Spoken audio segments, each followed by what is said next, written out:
Welcome to easy kitchen cooking. இன்றைக்கி நம்ம easy kitchen குக்கிங்கில் ஒரு ரொம்ப சிம்பிளான ஈஸியான லன்ச் மெனு பார்க்கலாம். இன்றைக்கி இந்த லன்ச் மெனுவில் நம்ம ஒரு அவகாடோ சீஸ் ரேப் செய்ய போகிறோம். ஸோ அதுக்கு ஃபஸ்ட்டு அவகாடோ ஸ்ப்ரெட், அதாவது அவகாடோ சட்னி எப்படி செய்கிறதுன்னு பார்க்கலாம். இதுக்கு நல்லா நான் ஒரு பழுத்த அவகாடோ எடுத்திருக்கேன். இந்த அவகாடோ தமிழில் வெண்ணெய் பழம்னு சொல்லுவாங்க. அது பேருக்கு ஏற்ற மாதிரியே பார்த்திங்கன்னா ரொம்ப அந்த அவகாடோ நல்லா பழுத்த அவகாடோ பார்த்திங்கன்னா நல்லா ரொம்ப க்ரீமியாக இருக்கும். ஸ்ப்ரெட் பண்ணுறதுக்கு ஈஸியாக இருக்கும் சப்பாத்தி ப்ரெட்டில் எல்லாம். ஸோ இந்த கட் பண்ணுறது பார்த்திங்கன்னா இந்த நைஃபை வச்சு எல்லா டைரெக்ஷனும் அப்படியே நம்ம ஒரு லைட்டாக ஒரு ரொட்டேட் பண்ணிவிட்டு அப்புறம் ஒரு ட்விஸ்ட் பண்ணிங்கன்னா அப்படியே இந்த அவகாடோ ஓப்பன் பண்ணி எடுத்துடலாம். இந்த கட் பண்ணும் போது கொஞ்சம் பார்த்து கேர்ஃபுல்லாக கட் பண்ணணும். இதுக்கு ஒரு பிளண்ட் நைஃப் கூட போதும் இந்த கட் பண்ணுறதுக்கு. அப்புறம் இந்த ஸ்லைசஸை நம்ம அப்படியே அழகாக ஸ்பூன் வச்சு அப்படியே எடுத்துடலாம். இன்றைக்கி நான் ஒரு 2 அவகாடோ எடுத்திருக்கேன். ஸோ இந்த அவகாடோ சட்னிக்கு தேவையான இன்க்ரீடியன்ட்ஸ் எல்லாம் பார்க்கலாம். இன்றைக்கி நான் ஒரு நல்ல 2 அவகாடோ எடுத்துக்கிறேன். கொத்தமல்லி கொஞ்சம், புதினா, இஞ்சி, பச்சை மிளகா, அப்புறம் salt, pepper, lime juice add பண்ணுறேன். பச்சை மிளகாய் இதில் கம்ப்ளீட்டாக ஆப்ஷனல். லைம் ஜூஸ் போட்டிங்கன்னா நல்லா அந்த ஒரு புளிப்பு டேஸ்ட் கிடைக்கும். அப்புறம் ஒரு மிக்சியில் அரைச்சி இதை ஒரு நல்லா ஃபைன் பேஸ்ட்டாக அரைச்சிக்கலாம். இன்றைக்கி நான் ஒரு ஹோம்மேட் சப்பாத்தியில் இதை அப்படியே ஸ்ப்ரெட் பண்ணுறேன். அப்புறம் ஒரு சூடான தோசைக்கல் மேலே வைக்கிறேன். கொஞ்சோண்டு இதில் சீஸ் நான் ஆட் பண்ணுறேன். சீஸ் வேண்டாம்னு நினச்சிங்கன்னா நீங்கள் கேரட்டு, கிரேட்டட் கேபேஜ் அந்த மாதிரி கூட ஆட் பண்ணலாம். கொஞ்ச நேரம் இந்த சீஸ் மெல்ட் ஆகிற வரைக்கும் வச்சுட்டு ஒன்ஸ் இந்த சீஸ் மெல்ட் ஆனதுக்கப்புறம்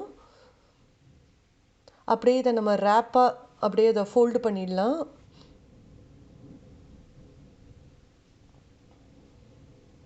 இப்போ பார்த்திங்கன்னா நல்லா சீஸ் மெல்ட் ஆகிடுச்சு. இந்த ஸ்டேஜில் அப்படியே ஒரு ரேப்பு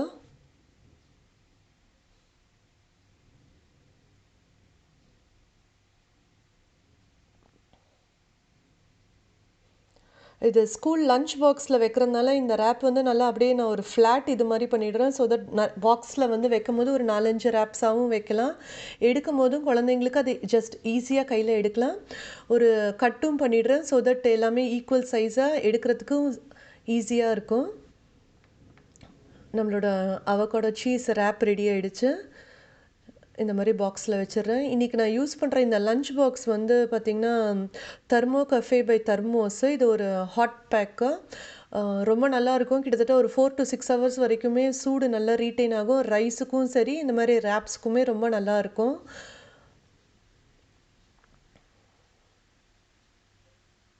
ஜென்ரலாக ரேப்ஸ் ரொம்ப சில்லாகிடுச்சுன்னா அப்புறம் ரொம்ப ஒரு மாதிரி ரப்பர் மாதிரி ஆகிடும். இந்த மாதிரி ஹாட் பேக்கில் வச்சிங்கன்னா சாப்பிட்றதுக்கும் நல்லாயிருக்கும். அப்புறம் கொஞ்சம் ஸ்நாக்ஸுக்கு கேரட்டும் கிரேப்ஸும்.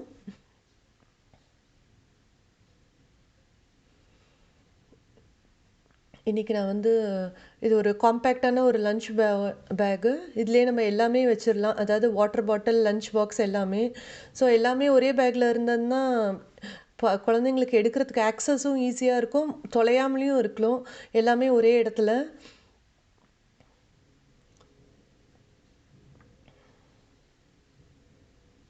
இந்த ப்ராடக்டோட டீட்டெயில்ஸ் நான் டிஸ்கிரிப்ஷன் பாக்ஸ்லேயும் ஆட் பண்ணுறேன்.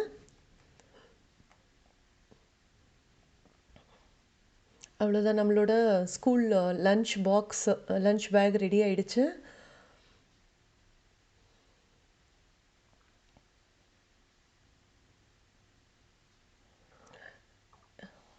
இதை நான் அப்படியே லஞ்ச் ஸ்கூல் பேக்லேயே வச்சிடுறேன்.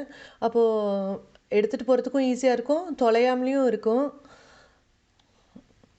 அவ்வளோதான், நம்மளோட ஸ்கூல் பேக்கும் ரெடி ஆகிடுச்சு. தேங்க்ஸ் ஃபார் வாட்சிங் ஈஸி கிச்சன் குக்கிங்.